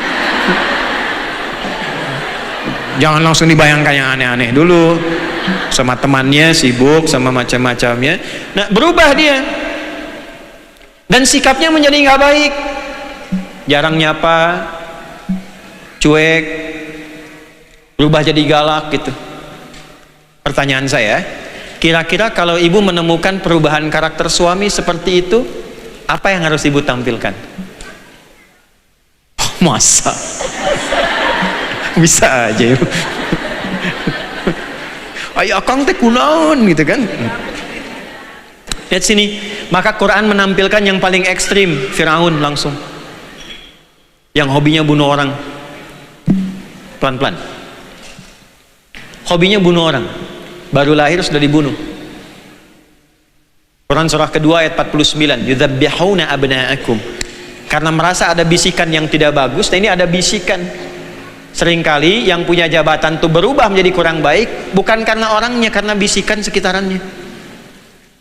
Maka apa yang terjadi? Nanti akan ada bayi lahir, diprediksi setelah dewasa itu akan mengganggu tahtanya Firaun. Maka keluar dekretnya, dampingi setiap ibu yang mengandung oleh 2 algojo, intelijen, 1 eksekutor.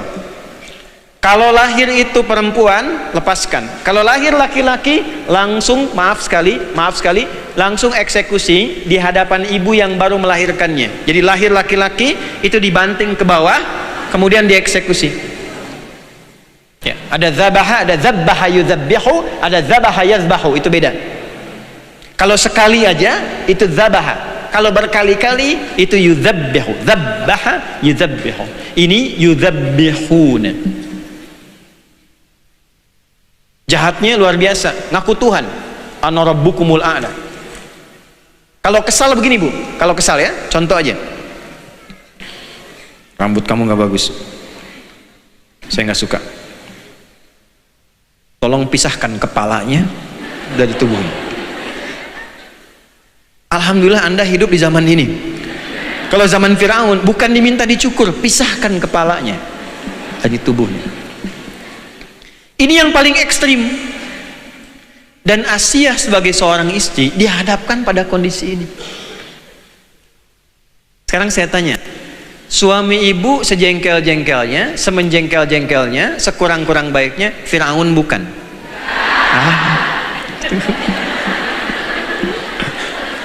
Tuh. Sudah pernah bunuh orang? Ngaku Tuhan? Enggak kan? Jadi kalau Asiyah itu bisa, kenapa ibu nggak bisa? Kembalikan, karena nggak mungkin dipasangkan pada ibu, bukan pada perempuan lain, karena hanya ibu yang bisa. Kumaha teh? Itu dulu. Cuma nanti batasnya sampai mana kita belum tahu. Di batas mana kemampuan bisa itu diukur? Nanti ada lagi ayatnya.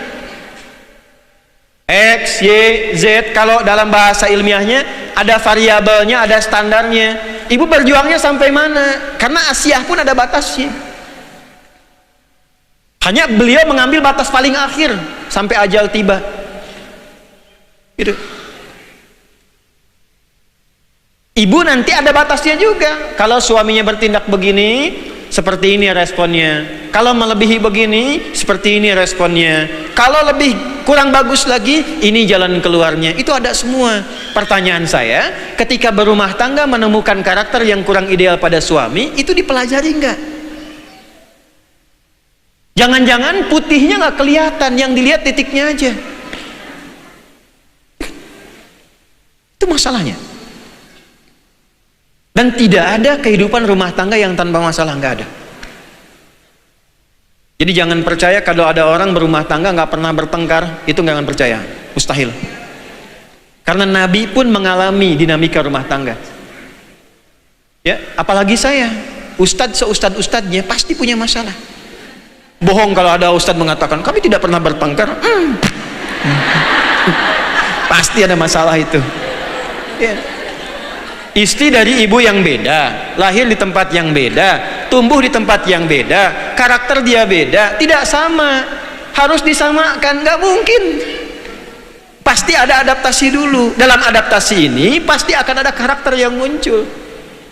Nah sekarang kalau dibawa ke tipikal istri bagaimana? Al-Quran tampilkan yang paling tinggi statusnya. Ini loh Asia, suaminya Firaun. Suami anda nggak kayak Firaun. Al-Quran tuh gitu kalau bahasa bebasnya. Kan? Terus kamu pasang targetnya di mana?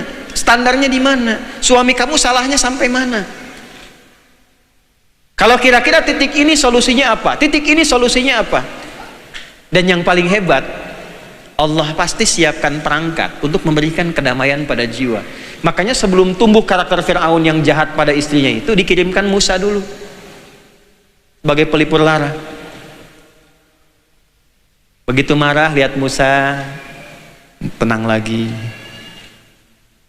Begitu kurang enak lihat Musa, ceria lagi. Itu semua dipersiapkan. Dan yakin bu, sebagaimanapun karakter seorang suami, pasti Allah berikan pengantar untuk menenangkan kembali keadaan hati yang kurang nyaman itu. Cuma nanti pelajari batasnya. Dari mana batas itu muncul? Dari perilaku suami.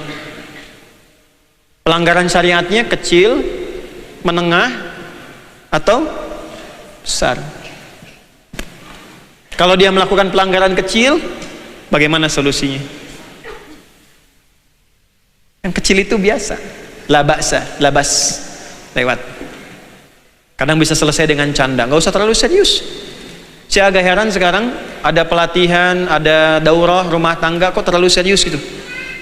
Padahal kata Nabi rumah tangga itu banyak bercandanya. Ya. Saya kalau dengan istri komunikasi, ini live nggak? Live ya. Tapi nggak apa-apa, saya banyak bercanda. Banyak bercanda. Kadang ditanya suka nggak kalau serius gitu. Ya. Buya habis ini mau kemana? Ke Hongkong. Padahal mau ke Taman Sari gitu kan. Ya nanti baru dari situ kan jadi turun lagi. Jadi bercanda, akhirnya ketawa, akhirnya macam-macam gitu. Rumah tangga itu banyak bercanda. Nabi kadang bercanda balap lari dengan Sayyidah Aisyah. Kadang kamu kok sekarang gemuk banget ya gitu. Nah gitu. Kadang bikin adonannya baru disusun, kemudian diambil sedikit diberikan ke keningnya. Kadang demikian, banyak hal yang bisa dilakukan. Ya, ada seorang suami baru keluar lihat istrinya qadarullah cantik luar biasa. Jadi suami begitu lihat, dia nggak berkedip, wajahnya nggak berpaling. Kata istrinya, zauji mabik, sayang kamu kenapa? Kata beliau, saya bersyukur kepada Allah yang telah mengirimkan engkau sebagai bidadari pendampingku dalam hidup. Kata istrinya, sayang kita berdua akan ada di surga. Kata suaminya, kok bisa? Karena engkau bersyukur dengan keadaanku untukmu, aku bersabar dengan penampilanmu untukku. Bukankah syukur dan sabar itu di surga katanya itu? Memang nyelekit, tapi ya menyenangkan gitu. Akhirnya kan keduanya ketawa. Dan itu kisah nyata. Itu kisah nyata. Ya, kisah nyata. Nah ini kalau di sini masih kecil, kalau menengah bagaimana? Sibuk mulai susah sholat, diajak berjamaah susah, istri dipaksa mulai misalnya maaf sekali penampilan mulai minta dirubah dan seterusnya. Nah solusinya bagaimana? Itu ada lagi ibu. Misalnya ya, suami anda belum sukses, tiba-tiba sukses levelnya tinggi, ada family gathering, semua temannya nggak pakai jilbab, tiba-tiba anda diminta, mah ini menghargai teman-teman papa, buka dulu ya jilbabnya sebentar. Gimana jawabannya?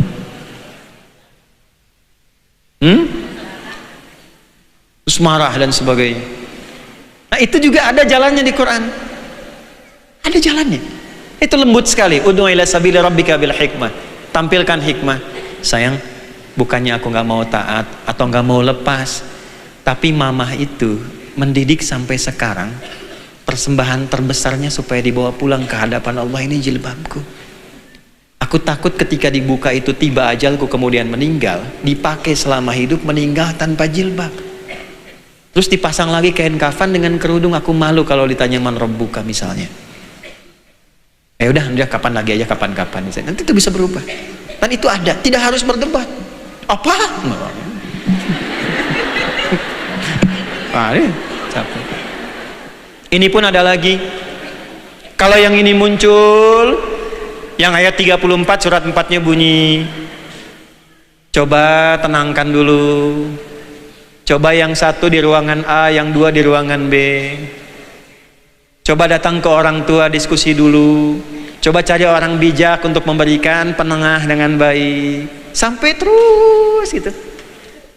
Kalaupun harus terpaksa keluar kata-kata untuk berpisah misalnya, coba renungkan dalam 3 kali suci dulu. Orang salah memahami talak saat ini. Talak itu pada awalnya adalah skema jarak agak panjang untuk memberikan penilaian akhir. Ada nggak masih ada rasa cinta, kebaikan, berubah, rindu dan sebagainya? Kalau masih ada, durasinya ada. Kalau nggak peduli, maksiatnya masih jalan, ada lagi nanti setelah itu. Kalau suami itu di luar perkiraan, tiba-tiba kerasnya keluar, KDRT-nya keluar, nggak pernah mau sholat, tapi nggak pernah juga pengen memisahkan, nanti ada lagi solusinya. Dikenal khulu namanya, itu pun ada prosesnya. Jadi semua ada jalannya. Pertanyaan saya, dari semua masalah rumah tangga yang mungkin muncul pada suami, sebagai istri, ibu pelajari nggak rumusan itu? Saya kan baru berikan garis besarnya saja, belum detailnya.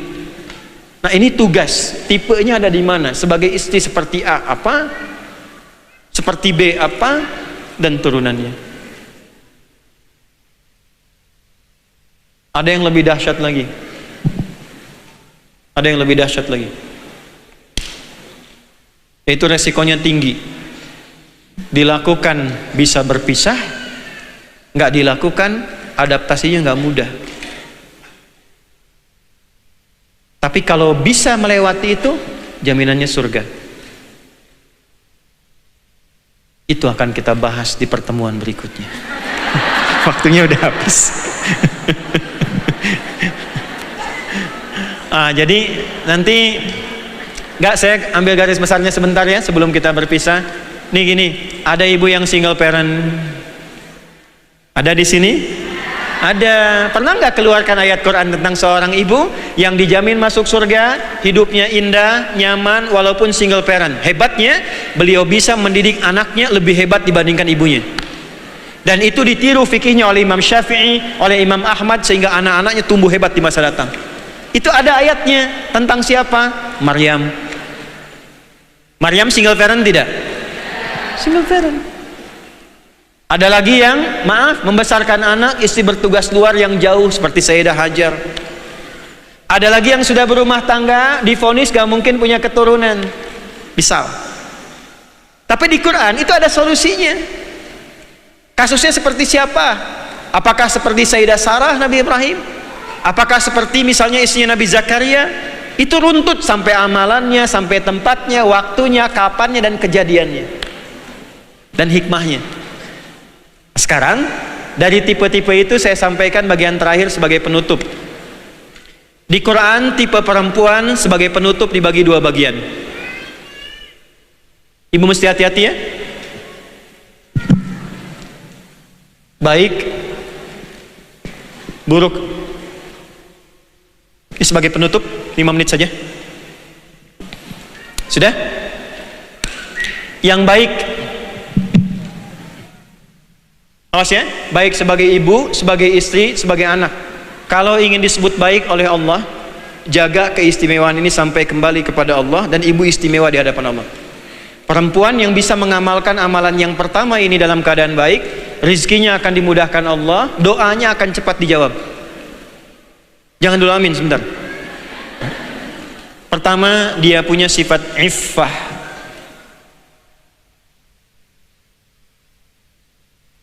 Menjaga kehormatan dirinya, menjauhkan diri dari segala hal yang bisa merusak kehormatannya di hadapan Allah. Tolong jaga sebagai perempuan, ibu ini istimewa. Diciptakannya istimewa, tampilannya istimewa, dijaga dengan istimewa, pelajari keistimewaan itu dan jaga sampai meninggal. Sampai pulang. Penampilan istimewa. Maka terapkan sifat iffah dalam penampilan. Pelajari apa yang boleh tampak, apa yang nggak boleh tampak. Kepada siapa boleh tampak, kepada siapa nggak boleh tampak. Tapi pelajari dulu supaya mengerti. Jadi gini, kalau mau berjilbab yang enak, ya, bukan sekedar dipakai, tapi ibu tahu kenapa turun ayat jilbab yang sebelumnya nggak ada. Sebelumnya nggak ada jilbab, tapi kenapa bisa turun? Dan itu bahasa cintanya itu luar biasa. Aku turunkan kepadamu syariat jilbab ini karena kasihku, kata Allah, untuk melindungimu. Sebagai hadiah untukmu, aku lindungi engkau dengan jilbabmu. Ketika itu dikenakan, maka berlaku perintah pada pria muslim untuk menjaga setiap perempuan yang berjilbab. Makanya dosa besar bila ada perempuan sengaja mengenakan jilbab untuk melakukan tindakan kriminal. Misal, dia mencuri pakai jilbab, itu dosanya luar biasa. Karena dia merendahkan pemberian Allah yang sudah diturunkan untuk mengangkat derajatnya. Yang kedua, supaya dikenali bahwa engkau itu hambaku. Asa ayyurafna fala yu'dzain. Contoh saja ya. Nah, sebagai istri, apa sifat iffah yang diterapkan dalam rumah tangga? Pelajari. Jaga kehormatan suami, jangan menyebut tentang keadaan suami yang tidak baik di pertemuan-pertemuan besar. Jangan bikin status tentang suami yang mungkin merendahkan keadaan suami. Jangan melakukan tindakan yang tidak bagus yang meruntuhkan karir suami. Suami sudah bagus, ibunya yang flexing, suami yang kena. Ibunya maaf sekali, suaminya sudah baik, kinerjanya bagus, ibunya kumpul, ketemu circle yang gak bagus, suaminya kena lagi. Ya. Jeng, apa kabar di pengajian? Baik, alhamdulillah, sehat. Suami bagaimana? Di situ masalahnya. Iffah sebagai ibu, ayo coba lihat anaknya pakaiannya bagaimana, sholatnya bagaimana, sekolahnya disekolahkan di mana, kenal Allah apa tidak. Kalau ibu bisa melakukan itu, perhatikan kalimatnya. Fataqabbalaha rabbuha biqabulin hasanin wa ambataha nabatan hasana. Ibu hidup bagaimanapun yang merawat Allah, yang memberikan rizki Allah, pertumbuhannya diperhatikan oleh Allah, kebutuhannya diberikan oleh Allah, doanya bahkan diijabah sebelum dia memintanya.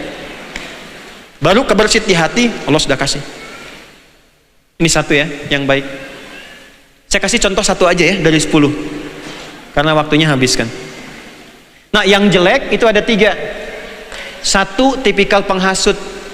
Jadi ada karakter di dalam diri perempuan, maaf ya, ditempatkan di sini, yang dibuka celahnya oleh setan, didorong sehingga menjadi hasutan. Ya, kalau kumpul-kumpul tuh suka ada sedikit provokasi itu, nah itu bakat itu. Bakating kurang baiknya dijauhi. Ada potensi untuk menghasut. Contohnya istrinya Abu Lahab, hammalatal. 2, maaf, tipikal penggoda. Istrinya Imratul Aziz menggoda Yusuf kan? Ya. Nah, kapan itu muncul harus diketahui. Jadi kalau nanti maaf ya, misal yang profesinya jadi sekretaris, profesinya ada di kantoran, tiba-tiba berduaan bukan dengan yang mahramnya, posisi yang lawannya itu lebih tinggi dari dirinya, ya, terbawa keadaan suasana, hati-hati. Itu dibangkitkan oleh setan. Walaupun awalnya itu nggak ada, tapi bisa ada. Hati-hati. Dan pelajari posisi suami sekarang bagaimana. 3, tipikal pengkhianat pada hubungan rumah tangga. Seperti maaf istrinya Nabi Nuh dan Nabi Lut alaihissalam, yang mengkhianati istrinya. Kapan itu muncul? Seperti apa keadaannya? Bagaimana statusnya? Dan apa yang memicu itu bisa hadir itu lengkap dibahas oleh Al-Quran. Suaminya bertugas jadi nabi, tapi istrinya berasal dari keluarga terpandang, merasa punya posisi, diangkat oleh masyarakat sehingga bebas menghukumi suami. Maka istri Nabi Nuh mengatakan, suami saya memang orang gila. Tuh. Keluar kalimat itu. Siapa yang membuat kehidupan Nabi Lut itu susah? Istrinya sendiri. Kalau malam-malam dinyalakan api, kalau siang-siang diberikan asap, kode supaya kegiatan homoseksual berlangsung. Siapa yang buat? Istrinya sendiri. Nah, kadang-kadang ada keadaan yang potensinya bisa terjadi di suami bisa, tapi karena yang kita bahas tipe perempuan di istri, bagaimana kondisi yang menjadikan sifat-sifat ini dibangkitkan oleh setan. Itu yang nanti kemudian ke depan kita akan urai. Saya kira itu yang bisa kita bahas di pertemuan hari ini. Mudah-mudahan diridhoi oleh Allah Subhanahu wa taala. Kita hanya baru bahas 5-10%, masih ada sebagian yang belum kita urai. Semoga dipertemukan dalam keadaan yang lebih baik insyaallah. Sebelum saya akhiri, siapa yang dari jauh di sini? Yang paling jauh? Masya Allah. Semoga diberkahi oleh Allah Subhanahu wa taala dan diberikan kelancarannya sampai kembali ke tempat masing-masing. Allahumma taqabbal minna innaka antas samiul alim wa tub alaina innaka antat tawwabur rahim. Rabbana atina fid dunya hasanah wa fil akhirati hasanah wa qina adzabannar. Wa sallallahu ala sayyidina Muhammad wa ala alihi wa sahbihi ajma'in wa akhiru da'wana alhamdulillahi rabbil alamin. Para ibu sekalian salehah, insyaallah malam kita ada tamu, beliau tokoh ulama dunia. Kemarin ikut di kegiatan OKI 52 negara dan sudah selesai. Beliau sengaja tunda waktu pulangnya besok, ingin berbagi juga ilmu dengan kita. Malam ini insya Allah di Masjid Qodiklat Junudur Rahman, mungkin akan diperbanyak sesi tanya jawab. Kalau ada tanya jawab yang mau disampaikan, silahkan bisa dituliskan, titipkan pada Kang Daan, nanti mungkin malam bisa kita tampilkan. Demikian, subhanakallahumma rabbana wa bihamdika asyhadu an la ilaha illa anta astaghfiruka wa atubu ilaik. Assalamualaikum warahmatullahi wabarakatuh.